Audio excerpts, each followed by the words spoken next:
મિત્રો, વહુ તેના સસરાને વૃદ્ધાશ્રમમાં છોડવા જાય છે.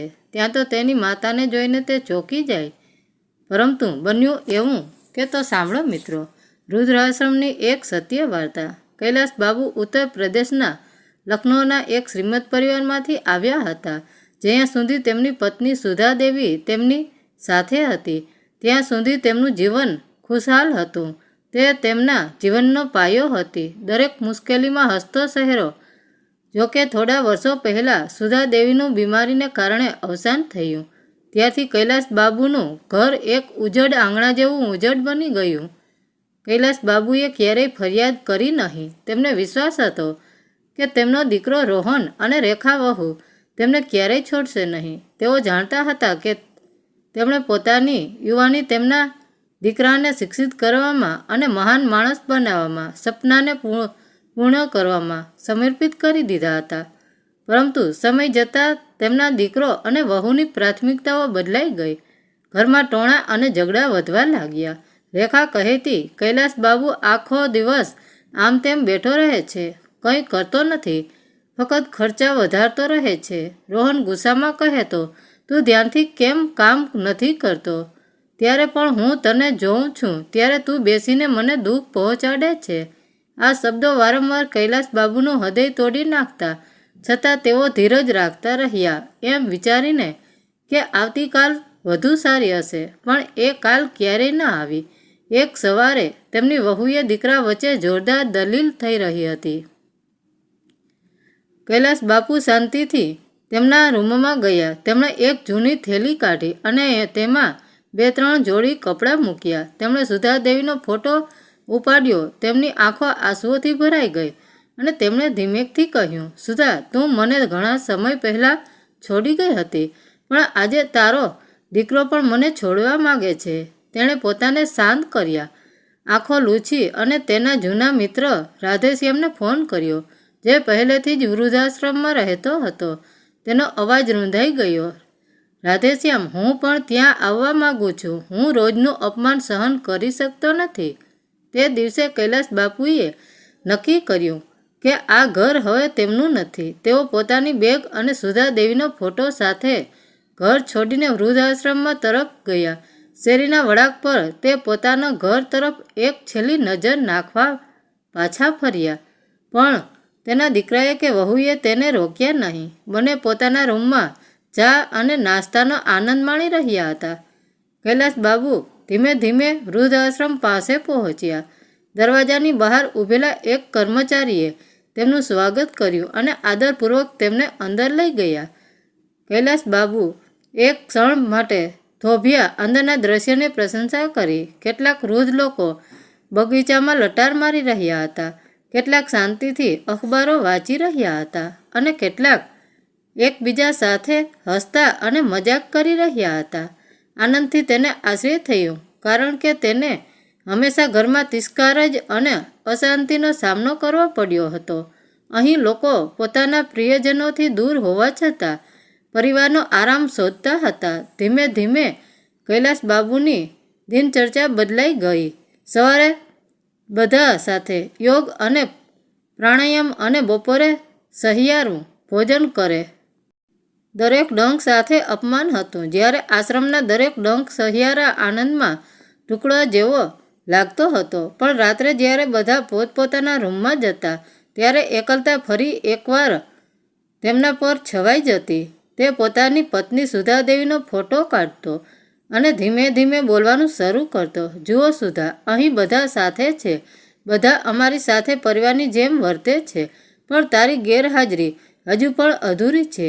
તેની આંખો ભીની થઈ જતી અને ચિત્ર આંસુઓથી ભીનું થઈ જતું. થોડા દિવસો પછી આશ્રમની બહાર એક કાર આવી. બધા વૃદ્ધો કુતૂહલથી જોતા હતા, કારણ કે નવી કારમાં ઘણીવાર કોઈ ત્યાજી દેવાયેલા વૃદ્ધ વ્યક્તિને આ વૃદ્ધાશ્રમમાં છોડવામાં આવતા હતું.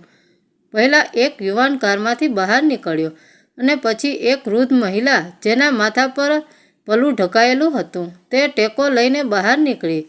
તે લગભગ 65 વર્ષની હતી, પરંતુ થાક અને પીડાએ તેના ચહેરા પર ઊંડી રેખાઓ કોતરેલી હતી. તેની સાથે આવેલી સ્ત્રીએ તેને એક નાનો થેલો આપ્યો અને થોડીવાર વાતચીત કર્યા પછી તે ચાલી ગઈ. વૃદ્ધ મહિલા થોડીવાર કાર સામે જોઈ રહી, પછી ભારે હૃદયથી આંખો લૂછીને આશ્રમની અંદર ચાલી ગઈ. કૈલાસ બાબુ ત્યાં જ આંગણામાં બેઠા હતા. સ્ત્રીને જોતાની સાથે જ તેમને કંઈક અજુગતું લાગ્યું. તેમણે નજીકથી જોયું અને તેમને લાગ્યું કે જાણે તેમણે તેનો ચહેરો ક્યાંક જોયો હોય, પણ તે તેને પોતાના મનમાં બરાબર સ્થાન આપી શક્યા નહીં. મહિલાએ જાણી જોઈને પોતાના પલુરથી અડધો ચહેરો ઢાંક્યો અને સીધી મહિલા વિભાગ તરફ ગઈ. નજીકમાં બેઠેલા એક વૃદ્ધ માણસે નિસાસો નાખ્યો અને કહ્યું, આજે ફરી એક માતાનો પ્રેમ તૂટી ગયો છે. ફરી એકવાર એક પુત્ર તેની માતાને અહીં છોડીને ગયો છે. આ સાંભળીને કૈલાસ બાબુનું હૃદય ભારે થઈ ગયું. તેને વારંવાર તે સ્ત્રી વિશે યાદ આવવા લાગ્યું. તેને એવું લાગ્યું કે તે તેને ઓળખે છે, પણ ઓળખ હજુ પણ તેનાથી દૂર હતી. થોડા દિવસો પછી એક સવારે બગીચામાં ફરતી વખતે એણે તે જ સ્ત્રીને જોઈ તે બાગકામ કરી રહી હતી અને કામ કરતી વખતે તેની પલું અચાનક સરકી ગયેલું. કૈલાસ બાબુની નજર તેના ચહેરા પર પડી અને તેનું હૃદય થંભી ગયું. તેના પગ નીચેથી જમીન સરકી ગઈ. તે સ્ત્રી બીજું કોઈ નહીં પણ જાનકી દેવી હતી, જેની સાથે તેનો જૂનો સંબંધ હતો અને તે હંમેશા એક સુખી પરિવારમાં જોવા માગતો હતો. આજે એ જ જાનકી દેવી વૃદ્ધાશ્રમની માટીના છોડને પાણી આપતા જોવા મળ્યા. તેમના ચહેરા ઉપરનો તેજ ગાયબ થઈ ગયો હતો. તેમની આંખોમાં ઊંડી ઉદાસી અને હોઠ પર થીજી ગયેલી મૌન હતી. કૈલાસ બાબુ થોડીવાર ત્યાં ઊભા રહ્યા, પછી ધીમેથી તેની પાસે ગયા અને કહ્યું, જાનકી, શું ખરેખર તું જ છે? મેં ક્યારેય વિચાર્યું ન હતું કે હું તને અહીં જોઈ શકીશ. જાનકી દેવી ચોંકી ગઈ. તેણીએ ઝડપથી પોતાનો પલ્લું માથા પર ખેંચ્યો અને પોતાની નજર નીચે કરી તેનો અવાજ ધ્રુજતો હતો. હા, હું છું, પણ તું અહીં? કૈલાસ બાબુએ ઊંડો શ્વાસ લીધો અને કહ્યું, હું પણ મજબૂરીથી અહીં આવ્યો છું. હું મારા દીકરા અને વહુના રોજિંદા ટોણાથી કંટાળી ગયો છું. જાનકી દેવીએ ધીમેથી કહ્યું, મને પણ લાગતું હતું કે મારા બાળકો મને ક્યારેય એકલા નહીં છોડે, પણ ભાગ્ય જુઓ, મારા પોતાના દીકરા અને વહુએ મને અહીં લાવ્યા. કૈલાસ બાબુ આશ્ચર્યથી તેની સામે જોઈ રહ્યા. તેનું હૃદય પ્રશ્નોથી ભરાઈ ગયું. આટલો મોટો વિશ્વાસઘાત કેવી રીતે થઈ શકે? તમે હંમેશા તમારા પરિવારની ખુશીની વાર્તાઓ કહેતા. થોડા મહિના પહેલાં સુધી બધું બરાબર હતું. હું મારી વહુને ઘરના બધા કામમાં મદદ કરતી, મારા દીકરાને સમયસર ખવડાવતી અને બાળકોની સંભાળ રાખતી. જાનકી દેવીએ પોતાની સાડીના પલ્લુની આંસુ લૂછતા કહ્યું, પરંતુ ધીમે ધીમે મારી વહુને મારી હાજરીનો બોજ લાગવા લાગ્યો. તેણે કહ્યું કે હું જૂની રીતની છું અને ઘરના કામકાજ દખલ કરતી હતી. મારો દીકરો પણ તેની વાત માનવા લાગ્યો. પછી એક દિવસ તેણે કહ્યું કે તે મને તીર્થયાત્રા પર મોકલી રહ્યા છે. હું ખુશ હતી કે હું મારા વૃદ્ધાવસ્થામાં પણ યોગ્યતા મેળવીશ, પણ સત્ય શું હતું તે મને વૃદ્ધાશ્રમમાં ત્યાં જ છોડી ગયો અને ક્યારેય પાછળ વળીને જોયું નહીં. કૈલાસ બાબુના હોઠ ધ્રુજવા લાગ્યા. એમણે પોતાની જાતને કહ્યું, હે ભગવાન, બાળકો આટલા ક્રૂર કેવી રીતે હોઈ શકે? જાનકી દેવીની આંખો ફરી ભીની થઈ ગઈ. તેણે કહ્યું, માતા બનવું એ કદાચ આ દુનિયાથી સૌથી મોટી સજા છે. મેં મારા બાળકોને 9 મહિના સુધી મારા ગર્ભમાં રાખ્યા, વર્ષો સુધી ઊંઘ અને ભૂખનું બલિદાન આપ્યું, અને આજે હું તે જ બાળકો માટે અજાણી બની ગઈ છું. મને લાગે છે કે આ આશ્રમ હવે મારું ઘર છે. ઓછામાં ઓછું અહીં કોઈ મને ખોટો પ્રેમ બતાવીને છેતરશે તો નહીં. કૈલાસ બાબુની આંખો આંસુઓથી છલકાઈ ગઈ. તેમણે એકબીજા સામે જોયું અને તેમનું મૌન ઘણું બધું કહી ગયું. તેઓ સમજી ગયા કે તેમનું દુઃખ અલગ નથી, પણ એક જ છે. પોતાના જ લોકોના હાથે વિશ્વાસઘાત અને તિરસ્કાર દિવસો વીતતા ગયા. દિવસો વીતતા ગયેલા. કૈલાસ બાબુ અને જાનકી દેવી ધીમે ધીમે વૃદ્ધાશ્રમના દિનચર્ચામાં સમયોજિત થયા. તેમની સહિયારા વેદના તેમને નજીક લાવ્યા. ક્યારેક તેઓ ચા પીતા વાતો કરતા, ક્યારેક બગીચામાં ફરતા જૂના દિવસોને યાદ કરતા, પણ તેમના હૃદયના કોઈ ખૂણામાં બંનેના ઘા તાજા રહ્યા. દરમિયાન એક સબદ આશ્રમના ડિરેક્ટર આવ્યા અને કહ્યું, કૈલાસજી, કોઈ તમને મળવા આવ્યું છે. કૈલાસ બાબુ ચોંકી ગયા. તેમના મનમાં હજારો પ્રશ્નો ઊભા થયા. કોણ હોઈ શકે? આટલા મહિનાઓથી કોઈએ તેમના વિશે પૂછ્યું પણ નહોતું, તો અચાનક કોણ આવ્યું? બહાર આવતાની સાથે જ સામેનું દ્રશ્ય જોઈને તેની આંખો આંસુઓથી ભરાઈ ગઈ. તેનો નાનો પુત્ર ગોલુ દાદા દાદા બૂમ પાડતો તેની પાસે દોડતો આવ્યો. કૈલાસ બાબુ ત્યાંથી થંભી ગયા. ગોલુએ આવીને તેમના પગને ગળે લગાવ્યા અને નિર્દોષતાથી કહ્યું, દાદા, મને તમારી ખૂબ યાદ આવે છે. મારી સાથે ઘરે આવો. તેની આંખોમાં આંસુ છલકાઈ ગયા. આટલા સમય સુધી તે મજબૂર રહ્યો, પણ તેના પૌત્રના આલિંગનથી તેના હૃદયની દિવાલો તૂટી ગઈ. તે નીચે ઝૂકી ગયો, ગોલુને ગળે લગાવ્યો અને બેકાબૂ રડ્યો. એટલામાં જ પાછળથી તેનો દીકરો અને વહુ આવ્યા. વહુએ ધીમેથી કહ્યું, પપ્પા, આજે ગોલુનો જન્મદિવસ છે. તેણે તમને તેની સાથે પાર્ટીમાં આવવાનો આગ્રહ કર્યો છે.